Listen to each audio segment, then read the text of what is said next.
Hello, this is Benjamin Martin, Spirit Man, and it is a pleasure of the highest magnitude to be with you again. This is video 16.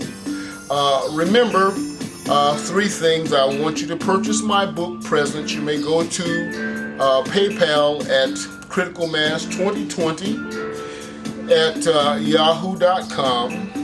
I want you to share this site with as many persons as you possibly can is the second thing I'd like you to do.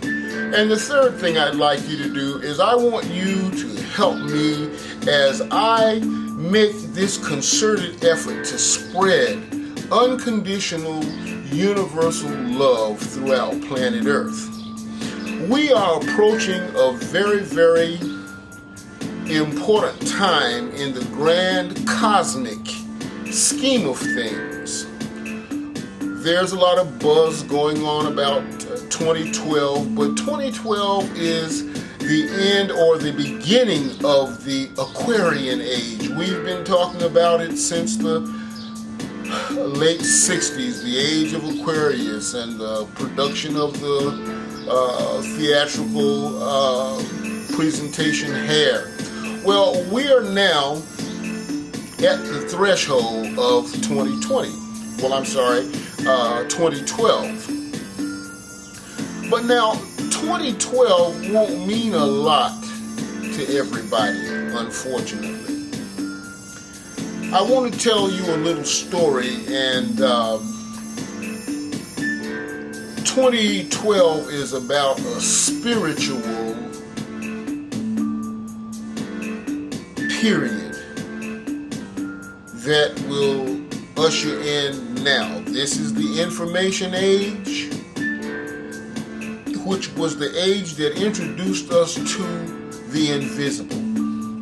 Quantum physics, energy, technology that replaced 200,000 pounds of transatlantic cable, which was replaced by a 500-pound satellite that has much more functionality and uses far less hands-on technology, and it operates invisibly. So this is now the advent of the spiritual age or period. Now, as I said, it's not going to matter a lot to everybody. I want to tell you a story, and this story may take up this entire video 16, but we're getting ready to begin our classes. But the story goes as follows. I had an aunt who lived in New York, and I lived with her when I went up there to work in the summer of 1969. Got a job at a phone company, and I was working at Negro Ensemble Company in theater, and it was a very interesting period of time. But now, back to the story about my aunt. She lived in what was called a co-op building, and in the building there was an elevator. The elevator went to each floor.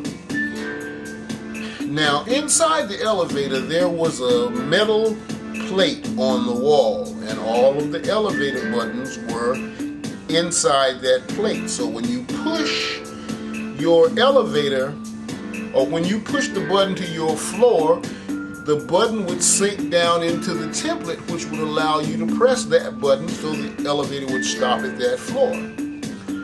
So my aunt was really a busybody. She was always over the whole building talking about the badass kids and this, that, and the other, and one thing and another. Did you see what they did? Blah, blah, blah. So what the kids would do is they would take a cigarette lighter and hold it to the button of the 7th floor, which my aunt lived on. And when they would hold the cigarette lighter to that plastic button, that button would swell, and when it swole, it would not depress into the template. So you would have to go either to the 8th floor and walk down one, or go to the 6th floor and walk up one. So she would go all over the building ranting and raving. You see what those badass kids did to the elevator button? But guess what? The only person whose button ever got burned was guess who? Because her attention was always on the buttons, on the negative, on the things that were unpleasant, so she created just an aura of unpleasantness around her. Now, back to 2012 and how this applies to you and the spiritual age that we are coming into. If your thoughts are now about economy, terrorism, fuel shortages, and depression, and every negative kind of mindset you can think of, if that's where your thoughts are at the advent of this spiritual age, those are the materializations for you.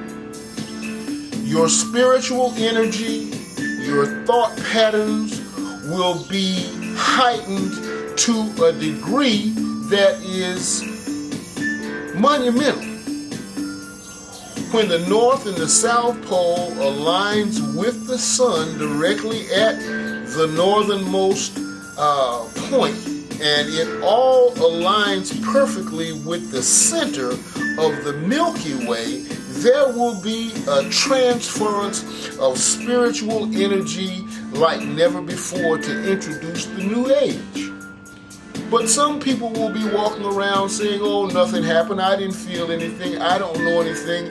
But you see, it is only of value to those of us who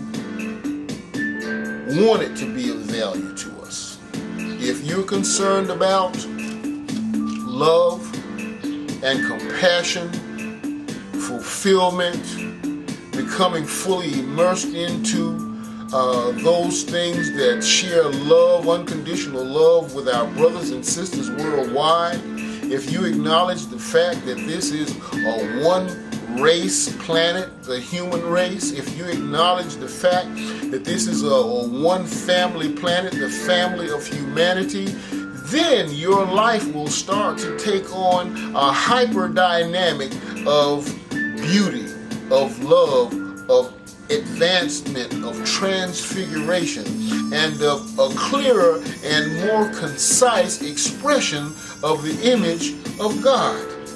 Yes, love, God, presence.